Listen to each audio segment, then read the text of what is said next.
noches. Capítulo 18. Enfrentando a los críticos como lo hacía Pablo.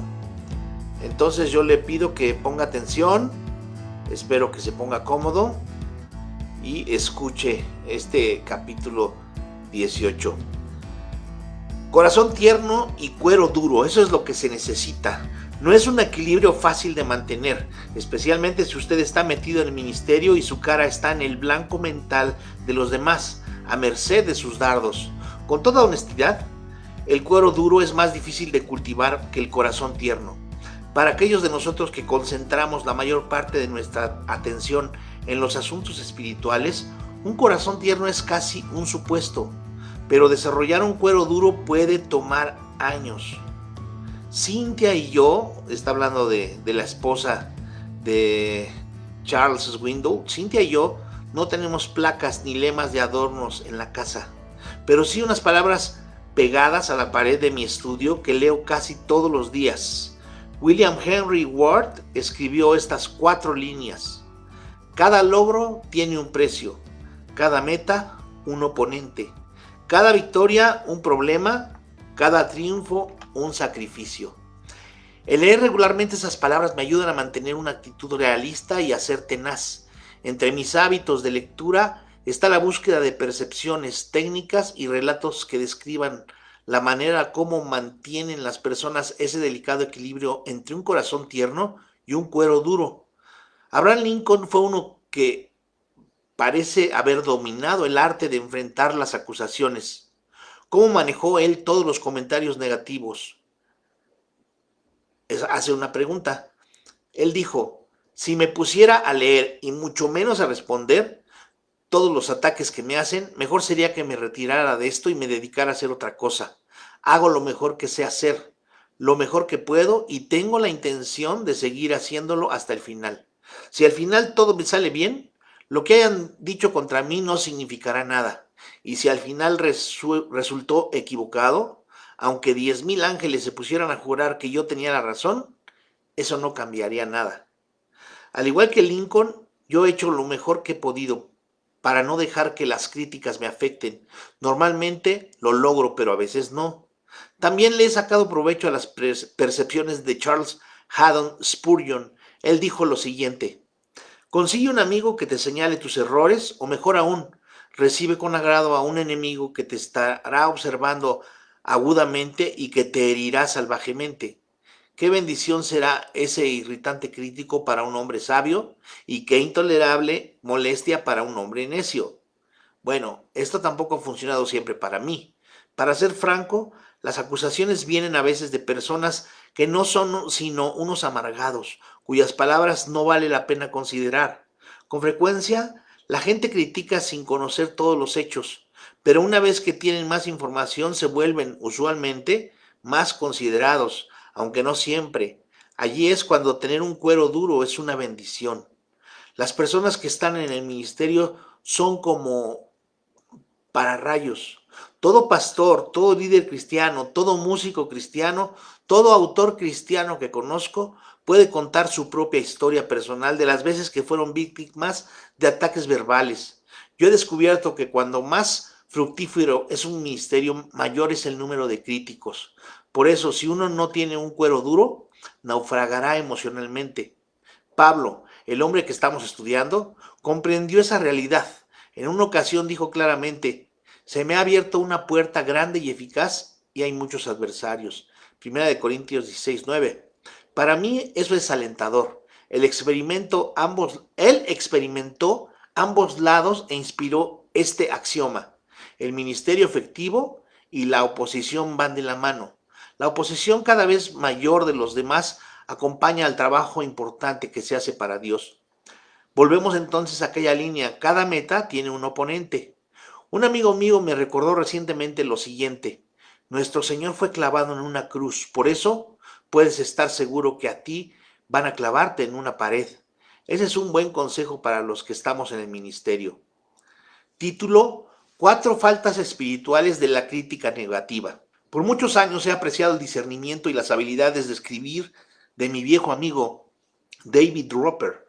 Él y yo fuimos compañeros de estudios en el seminario. allá por el tiempo cuando todavía se estaba enfriando la corteza terrestre. Dave y yo fuimos a la misma iglesia en California para servir al lado de Ray Stedman.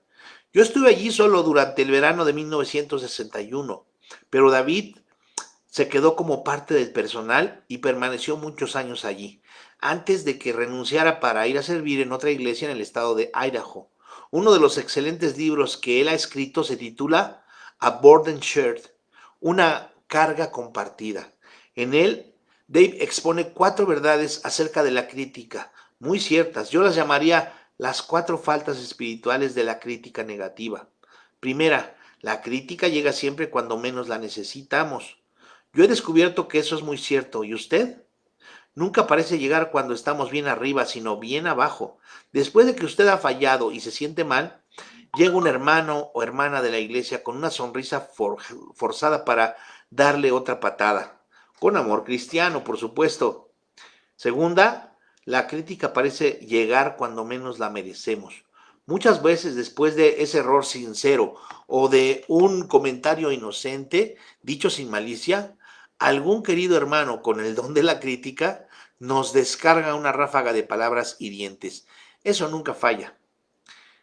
Tercera, la crítica llega de las personas menos calificadas para hacerla. Entonces, ¿quiénes están calificadas para hacer una crítica constructiva? Las personas que nos conocen mejor, las que nos aman más, no los extraños, no las personas que no tienen relación con usted. Permítame que le dé un consejo gratis en este punto. Si usted no conoce realmente a la persona que piensa criticar o no ha evaluado totalmente los hechos, deje pasar la oportunidad de hacerlo. Déjelo así. El amar a alguien comienza con conocerlo. Fue por eso que Salomón escribió, fieles son las heridas de un amigo. En el hebreo el versículo es aún más específico. Fieles son las heridas que causa el que ama. Proverbios 27:6.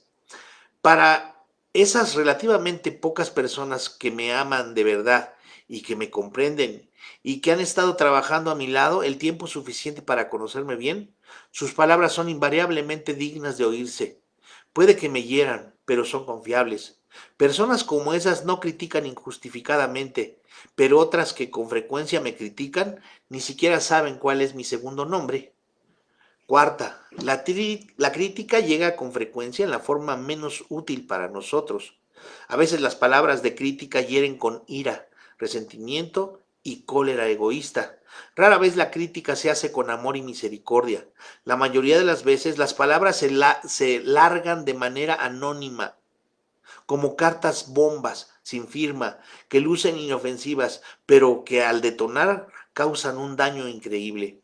Hemos vuelto a donde comenzamos. Si usted tiene planes de sobrevivir y de continuar siendo efectivo en el ministerio por mucho tiempo, desarrolle un cuero duro. Como decía antes, tenemos un maravilloso ejemplo en la persona de Pablo. Él se enfrentó a muchísimos críticos quejumbrosos con singular gracia y típica firmeza. Título: una larga lista de críticos implacables. Los críticos de Pablo le siguieron cada pisada desde Antioquía hasta las costas de Macedonia y después hasta Jerusalén. Él rara vez conoció un momento de paz convencional, aún al examinar sus últimos años, un tiempo cuando para la mayoría de los demás en el ministerio las cosas parecen calmarse. Las dificultades de Pablo con sus críticos se hicieron mayores. Ellos fueron absolutamente implacables. Usted pensaría a estas alturas que habría por lo menos unas cuantas multitudes lisonjeras proclamando los enormes éxitos de esta autoridad misionera. No fue así. Por el contrario, encontramos a Pablo teniendo que engrosar su piel, pero admirablemente su corazón se ha vuelto más tierno con la edad. Nada de amargura, nada de un cansado nerviosismo en su actitud hacia el ministerio que se encuentra en las filas de los líderes cristianos de hoy. Nada de eso. Aquí tenemos a un hombre que mantuvo un corazón tierno, al mismo tiempo que un cuero duro. Pablo es ahora más compasivo y benévolo, sin embargo, rebosa de firmeza, determinado a soportar con paciencia hasta el fin. Ha terminado su tercer viaje misionero. Había ido a donde ningún grupo de turistas habría querido jamás hacerlo, e hizo lo que ningún neófito entendería jamás. fue golpeado, maltratado, calumniado y tergiversado. El apóstol Pablo, mientras se encontraba en el proceso de escribir cartas a las iglesias, había instalado y formado a hombres más jóvenes que seguirían sus pasos. Regresa del campo de batalla a Jerusalén, gastado y fatigado, pero no lo esperaba un desfile triunfal. No recibió ningún aplauso, ninguna iglesia le abrió las puertas para decirle, bienvenido héroe, has sido nuestro modelo mientras estuviste ausente. Por el contrario, se ve obligado a enfrentarse a un grupo de acervos detractores que lo habían seguido como perros rabiosos durante todo el trayecto desde Asia. Esos detractores judíos ni siquiera vivían en Jerusalén, pero se empeñaron por amargarle la vida. Después de escapar de milagro de una emboscada, Pablo se halla en la ruta a Roma para ver al César. El viaje de la Cesarea Marítima sería el primer trecho de un viaje que cumpliría con el plan urgente que le tenía el Señor de que testificara también en Roma. Hechos 23:11. ¿Quién estaba en Roma? Pues el gobernante del mundo, nada menos que Nerón, el emperador de Roma. Gobernaba arrogantemente el imperio, pero antes de verse con el César, Pablo se encontraría con el trío de los personajes políticos más corruptos del Estado: Félix, Festo y Agripa, un grupo heterogéneo de gobernantes pomposos externamente, pero débiles de carácter y prejuiciados contra cualquiera que fuera judío. Félix es, por otra parte, un personaje oscuro de la historia. De no haber sido por el encuentro que tuvo con el embajador de la gracia de Dios al mundo, habría pasado la eternidad como un semidesconocido. De lo que usted tal vez no se ha percatado es de que él es el sucesor de Poncio Pilato. Este era el procurador o gobernador de Judea durante los juicios a Jesús. Félix había sucedido a Pilato, pero su gobierno no había sido mejor. La defensa de Pablo ante él sería una espiral de juicios amañados, llenos de acusaciones sin base e injustas. Pero fue admirable la serenidad con que Pablo manejó cada arbitrariedad y cada acusación falsa. Ni siquiera una sola vez se acobardó ante las feroces amenazas físicas y los ataques verbales. Título: una estrategia útil para manejar la crítica implacable. Al observar a Pablo en estas situaciones, encuentro no menos de 7 maneras de cómo él manejaba las acusaciones. No son tan complicadas. En realidad, le serán a usted de utilidad cuando alguien en el futuro le convierta en su blanco de ataques. Estas cosas que observamos son una prueba indiscutible de que Pablo, aunque internamente era muy sensible, había desarrollado ese cuero duro al que me he referido antes. Comencemos en Hechos 24. Pablo se encuentra en Cesarea para viajar después a Roma. Por una interesante serie de acontecimientos, se halla ante Félix, el gobernador de Judea. Hechos 24, 1-4. 5 días después descendió el sumo sacerdote Ananías con algunos de los ancianos y un orador, un cierto Tértulo. Ellos comparecieron delante del procurador contra Pablo, y al ser llamado Tértulo comenzó a acusarle diciendo: puesto que gozamos de mucha paz, gracias a ti, y se están realizando reformas en beneficio de esta nación debido a tu prudencia, oh excelentísimo Félix, siempre y en todo lugar lo aceptamos con toda gratitud. Pero para no molestarte más largamente, te ruego que nos escuches brevemente conforme a tu equidad. A esa clase de salamería exagerada le llamamos en Texas hablar paja. Tértulo, el ampuloso charlatán contratado por los conspiradores, se contonea hasta la plataforma, vestido con una toga descomunal, hablando paja por toda la sala del tribunal. Eso me recuerda a un tipo al que pudiéramos llamar Eduardito el Rápido, un tipo de abogado tramposo que trabajaba entre bastidores haciendo trabajos sucios para los pillos. ¡Qué cena para Pablo! Félix se sintió halagado por las fervorosas palabras introductorias de lisonja de Tértulo, mientras el impulso tono de su voz flotaba sobre su cabeza y se desvanecía en el estrépito del Mediterráneo. Pollock argumenta que Félix y Tértulo eran lobos de la misma camada. Él dice lo siguiente, está hablando del escritor Pollock.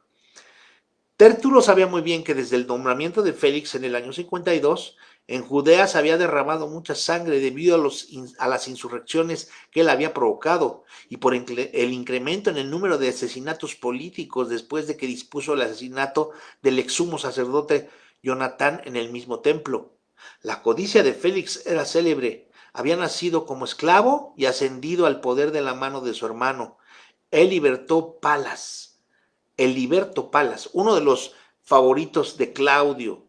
Su carácter fue muy bien resumido por Tácito. Ejerció el poder de un rey con la mente de un esclavo. El tipo era un pillo, corrupto hasta la médula. Pollock sigue diciendo, Tértulo infló los cachetes y se arremangó la toga a la usanza inmemorial de los abogados que defienden casos sin base sólida. Tértulo se pasea con paso lento y decidido hasta el estrado y echa entonces una cortina de humo verbal. Todo aquello era una farsa y Pablo lo sabía muy bien. Confiado y tranquilo, espera pacientemente su turno. Le permite a Tértulo el tiempo suficiente para que vilmente haga todas esas falsas y exageradas acusaciones, que luego él pronto refutaría con argumentos sólidos. Uno puede oír la exageración de esas acusaciones fraudulentas. Hechos 24, 5 al 8 dice, porque hemos hallado que este hombre es una plaga y es promotor de sediciones entre los judíos de todo el mundo y cabecilla de la secta de los nazarenos. Intentó también profanar el templo, pero le prendimos. Al examinarle, tú mismo podrás saber todas estas cosas de las que le acusamos. Recordemos que Lisias, el tribuno romano, nunca usó la violencia. Él protegió adecuadamente a Pablo contra el plan homicida ideado por los líderes judíos, pero después de que Tértulo terminó su ampuloso discurso, Pablo se adelanta tranquilamente a presentar su defensa. Sus palabras son breves, precisas y pausadas. En el ambiente de este tribunal, donde yo encuentro los 7 principios que mencioné anteriormente en cuanto a cómo responder a las acusaciones, tal vez usted encuentre, al igual que yo, que resulten útiles cuando los dardos vuelvan en nuestra dirección. Número 1. Mantuvo el control de sus emociones en medio de las acusaciones. Lo opuesto es típicamente el primer error que la mayoría de nosotros comete, pero no Pablo. Como usted notará, sus primeras palabras son cautivadoramente agradables. Con mucho gusto presento mi defensa ante usted. Ahí en el capítulo 24, versículo 10. Con mucho gusto. A esas alturas el hombre debía estar hirviendo de indignación, aunque había sido calificado de plaga y llamado cabecilla de una secta. Pablo agradece la oportunidad de dar una respuesta basada en los hechos. Se ve de inmediato a las claras la razón de su justificada serenidad. Él no dejó que sus emociones lo controlaran, especialmente en la sala de un tribunal. Cuando descendemos al mismo nivel de las emociones sobrecargadas de los acusadores, damos rienda suelta a nuestra ira y la claridad de pensamiento da paso a las reacciones irracionales y a las palabras impulsivas. Pablo no cayó en eso. Número 2, se limitó a los hechos. Él dijo en esencia, ustedes pueden comprobar lo que les estoy diciendo. Hace 12 días subí a orar. Pueden preguntarlo a quienes estaban ahí. De manera pausada y lógica, Pablo hace un repaso de los hechos a que se refieren los acusadores. Luego dice, ni en el templo, ni en las sinagogas, ni en la ciudad misma me vieron discutiendo con alguien o causando disturbios. Nadie puede probarles a ustedes las acusaciones que me hacen. El apóstol no parpadeó en ningún momento, simplemente mostró los hechos uno por uno. Esa estrategia no solo lo mantuvo centrado, sino que también realzó su credibilidad ante los ojos del gobernador Félix. Número 3. Dijo la verdad con una conciencia tranquila. Esto merece un poco más de atención. Con perfecta seguridad dice, Hechos 24:14. Sin embargo, te confieso esto, que sirvo al Dios de mis padres conforme al camino que ellos llaman secta, creyendo todo lo que está escrito en la ley y en los profetas. Tengo esperanza en Dios, la cual ellos mismos también abrigan, de que ha de haber resurrección de los justos y de los injustos. Y por esto yo me esfuerzo siempre por tener una conciencia sin remordimiento delante de Dios y los hombres. ¡Qué brillante! Pablo sustentó su defensa con palabras cuidadosamente escogidas que hicieron que sus oyentes se identificaran con su posición, no que se sintieran alienadas de ella. De esa manera comenzó a crecer la confianza de los demás en lo que él decía. Es que la credibilidad tiene su origen en la integridad. Permítame un espacio aquí en favor de quienes están siendo acusados y necesitan de una buena defensa para convencer a un crítico. A mi mente vienen tres palabras: no diga mentiras. Si ya ha faltado a la verdad, retroceda y corríjalo. Admita su error. Pasar por encima de la verdad o desconocer una falta debilitará su situación. Si recuerda que la verdad nos hace libres, eso le dará la valentía que necesita para hacerlo. Diga la verdad siempre. Cintia y yo hemos utilizado ese principio en la crianza de nuestros 4 hijos. Hemos empleado la misma conducta en las iglesias donde hemos servido, como también a lo largo de nuestra relación matrimonial. He buscado la verdad y luego solo he dicho la verdad cada vez que he tenido que aconsejar o mediar en conflictos interpersonales. Decir la verdad significa decirla con honestidad, sin subterfugios, sin encallejonar al oponente, sin disfrazar los hechos. Si usted conoce la verdad, dígala. Si todas las veces, sí, todas las veces. Eso fue exactamente lo que hizo Pablo cuando contestó a sus acusadores. Les dijo la verdad con conciencia limpia. Eso liberó a su mente para hacer su defensa de la manera más convincente. Ya para ese momento sus acusadores empiezan a retorcerse de vergüenza. Número 4. Identificó a sus verdaderos detractores. Hechos 24:17 dice: pasados muchos años, vine para presentar donativos y ofrendas a mi nación. Mientras hacía esto, unos judíos de Asia me hallaron purificado en el templo, no en tumulto ni con alboroto. Ellos deberían comparecer delante de ti y traer acusaciones si es que tienen algo contra mí. Eso es lo que yo llamo poner el dedo en la llaga. Y con toda la razón. En efecto, ¿dónde están mis acusadores? Los únicos que estaban presentes eran personas que solo tenían información de segunda mano. Tértulo, el sumo sacerdote, y un grupo de espectadores que estaban haciendo el falso papel de testigos oculares.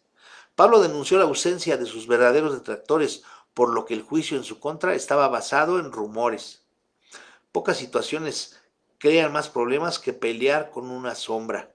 Cuando los detractores no están presentes, el esparcir el veneno de la ira contra alguien entre personas absolutamente ajenas al asunto es una estrategia insidiosa y cobarde. Pablo ataca de frente esa rastrera táctica diciendo: sé que mis acusadores son los judíos de Asia. El involucrar a otras personas en la situación para que me den opiniones improvisadas y no confiables solo complica las cosas. La credibilidad se destruye y la verdad se disipa como la neblina de la mañana. Pablo habló clara y directamente, señalando la verdadera fuente de los ataques. Yo no sé dónde se encuentra usted en esta historia. Obviamente se trata de un escenario del primer siglo, muy diferente a su situación presente. No obstante, si usted se encuentra en el proceso de lanzar piedras de acusaciones, láncelas solo a aquellos con los cuales tiene la disputa. Y cuando lo responsabilicen de ello, tenga la integridad de decir: sí, yo lancé esa piedra. Si no puede hacerlo, tome las piedras, póngalas en su bolsillo y váyase a su casa. Así todo el mundo estará mejor. Muy raras veces he sido herido por la verdadera fuente. Mis heridas más profundas me las han causado fuentes de segunda o de tercera mano. Pablo sabía lo fútil que era reaccionar contra objetivos imprecisos. Él se concentró en la verdadera fuente al descargar su arsenal de hechos. Número 5. No se rindió. Me encanta eso de Pablo. Eso es suficiente para convencerme de que era un hombre de firmeza, como un perro guardián con los dientes clavados en la pierna de un ladrón. El hombre no se rendía. A mí me resulta alentadora esa tenacidad, especialmente haciendo frente a mis implacables detractores. Pablo entrecerró los ojos y gritó: o que digan estos mismos qué delito hallaron cuando comparecía ante el Sanedrín, Hechos 24:20. Él quería que dijeran cuál era su delito, que lo expusieran claramente para que todos pudieran oírlo. El silencio de ellos en este punto era elocuente. Pablo sabía que sus acusaciones sin base se vendrían abajo como las ramas muertas de un árbol cuando caen a tierra. Él nunca se sintió tentado a abandonar la escena, desesperado, jamás amenazó con batirse en retirada por la injusticia de todo aquello. Se mantuvo tranquilo y valeroso. Incluso después de numerosas golpizas, otra sarta de acusaciones no lo perturbó. Se mantuvo firme en la verdad. Pablo logró levantarse y continuar, confiando en que Dios lo llevaría a donde él no pudiera ir por sus propias fuerzas. Usted me dirá, yo estoy caminando lo mejor que puedo, pero el camino se está volviendo empinado. Gracias al ejemplo de Pablo, mi consejo es que resista, que no se rinda. El Señor honrará esa determinación. Mientras Pablo se mantenía firme de la frente de Félix, brotaban gotitas de sudor. Al ponerse de pie le temblaban las piernas. Sabiéndose perdido, ordenó que se levantara la sesión. Comprendió que seguir adelante significaría una aparatosa caída de esas ramas muertas.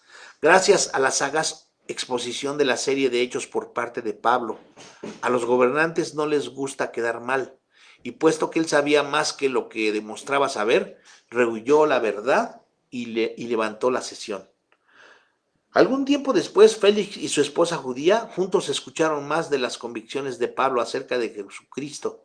Una vez más, la verdad hizo su efecto, y Félix palideció otra vez, asustado por las palabras condenatorias de Pablo acerca de la justicia, del dominio propio y del juicio venidero. Paralizó el proceso. Asustado por las palabras condenatorias de Pablo acerca de la justicia, del dominio propio y del juicio venidero, paralizó el proceso. Lucas registra la respuesta con palabras dramáticas. Por ahora vete, pero cuando tenga oportunidad te llamaré. Ahí en Hechos 24-25. Después de esa sesión, él hablaba frecuentemente con Pablo, pero de esas conversaciones no sabemos nada. Después de 2 años, los oídos de Félix se hicieron sordos a la verdad. Cayó en el anonimato, dejando a Pablo solo en la fría celda de una prisión. El sucesor de Félix fue el perverso Festo. Félix era un ejemplo perfecto de lo que puede ser una comadreja humana, y su sucesor, Festo, compartía la misma distinción. Ya nos hemos referido al peligro de seguir a líderes complacientes. Aunque Lucas no nos dice nada de la reacción de Pablo, su silencio en cuanto al asunto me lleva a creer que él manejó este hecho con la misma actitud admirable. Esto me lleva a mi siguiente observación en cuanto a la manera como Pablo manejaba las acusaciones. Esta pudiera ser la más sorprendente de todas. Retroceda su pensamiento hasta las palabras 2 años. Número 6. No se impacientó ni se amargó. Durante 2 años le estuvo diciendo la verdad a Félix y nada sucedió a su favor. Nada. Pablo esperaba que su situación mejorara. Transcurre un año y no pasa nada. No hay ninguna respuesta. Llega otro frío invierno y luego otra primavera y todo sigue igual. Finalmente transcurren 2 años y Félix deja el cargo, olvidándose de Pablo, que todavía sigue preso. Lucas no dice nada que nos lleve a creer que Pablo hubiera sufrido algún nivel de depresión, amargura o sentimientos de pesar. Lucas no escribe nada de esto porque no hubo nada.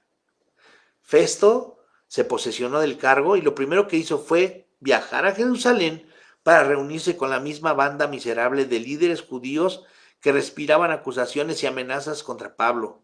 El plan de esos majaderos era traer de nuevo a Pablo a Jerusalén para emboscarlo y darle muerte en el camino. Aunque persistentes, eran lentos para aprender. Festo convino tener una audiencia en Cesarea con la promesa de reabrir el proceso contra Pablo. A tal fin, ordenó una reunión del tribunal en menos de 2 semanas, en el cual Pablo estaría presente. Hechos 25:6. El escenario era demasiado familiar para el fogueado apóstol. Rodeado de un grupo de líderes judíos y prejuiciados, aunque aparentemente piadosos, que se lanzaban a acusaciones. Pablo se levanta de nuevo para dar una tranquila respuesta, pero esta vez condensa todo el discurso a 19 palabras. Hechos 25:8. En nada he pecado, ni contra la ley de los judíos, ni contra el pueblo, ni contra el César. En las palabras de Pablo no hay ni una pizca de ansiedad, ni de impaciencia, ni de amargura. En realidad, lo que él no dice es lo que las hace tan admirables. Pablo pudo haberles recordado que había sido nombrado apóstol por Dios. Pudo haber presentado buenos argumentos en cuanto a su preparación académica. Pudo haberse quejado de su injusticia, de su injusta prisión, o haber presionado para que el Sanedrín reconociera su impecable reputación. O que si esto, que si aquello, o que si patatín, o que si patatán, pero no lo hizo.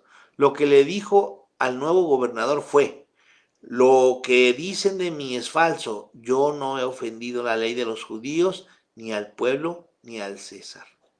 Al igual que su antecesor, Festo capituló ante la presión de los judíos y le ofreció a Pablo la oportunidad de defenderse en Jerusalén. Para Festo, esa era una, esa era una salida fácil, pero para Pablo era un mal arreglo, por supuesto. Pablo sabía que un viaje a Jerusalén significaba un problema. Sus acusadores se relamían con el pensamiento de una emboscada, pero la objeción de Pablo tomó por sorpresa a Festo. Hechos 25:10. Ante el tribunal del César estoy, donde me corresponde ser juzgado. A los judíos no he hecho ninguna injusticia, como tú muy bien lo sabes. Si estoy haciendo alguna injusticia o si he hecho alguna cosa digna de muerte, no rehúso a morir. Pero si no hay nada de cierto en las cosas de las que estos me acusan, nadie puede entregarme a ellos. Yo apelo al César. Pablo recordaba la promesa que le había hecho al Señor años atrás en Hechos 23:11. Él sabía que en el plan de Dios estaba que él visitara Roma, y por saber que su Padre celestial cumple su palabra, Pablo descansó en la fidelidad de Dios. Eso me lleva al último de estos 7 principios. Número 7. Confío en la promesa de Dios. Por debajo de todo lo visible, fue por eso que lo logró. Pablo se aferró a la esperanza de lo que el Señor le había dicho. Eso le permitió superar muchas noches de oscuridad. A Festo no le tomó mucho tiempo ponerse a delirar con sus asesores y tomar una decisión. Al César irás. Pablo lo puso todo el tiempo. Ningún gobernador mequetrefe pudo ser más listo que él, que el Todopoderoso. Aunque a veces los molinos de Dios muelen despacio, su plan prevaleció. Pablo emprendería pronto su viaje a la capital del mundo, pero antes de que eso se convirtiera en una realidad, Pablo tenía que ser una defensa más, esta vez ante Herodes Agripa. Eso lo veremos en profundidad en el capítulo siguiente. ¿Y qué de usted? Es posible que con el tiempo usted tenga que enfrentar una situación algo parecida a la que soportó Pablo. No tendrá la severidad oficial de un tribunal romano, ni habrá un complot contra su vida, pero tendrá que enfrentarse a sus detractores. Algún día se encontrará con esos que no buscarán su bien, sino su caída. Es posible que ahora mismo usted esté sintiendo esa presión. Cualquiera que sea el caso, estos 7 principios para el manejo de la crítica negativa le serán de ayuda para enfrentar esos días igualmente duros. Quién sabe, ellos pueden demostrar ser lo suficiente útiles para asegurarle su boleto seguro al otro lado. Repasémoslos brevemente, repasémoslos brevemente, solo que esta vez los haré mucho más personales.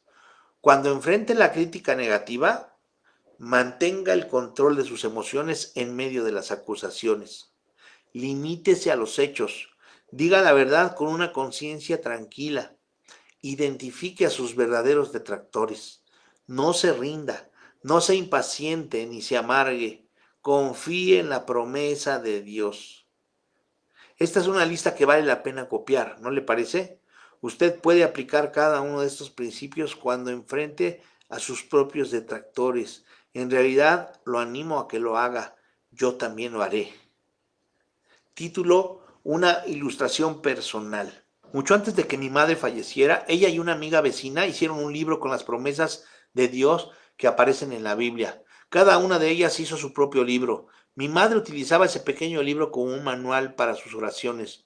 Después que murió mi hermano, mi hermana y yo, vimos esa tierna recopilación como parte de su legado a nosotros. El libro estaba lleno de promesas de la Biblia escritas a mano.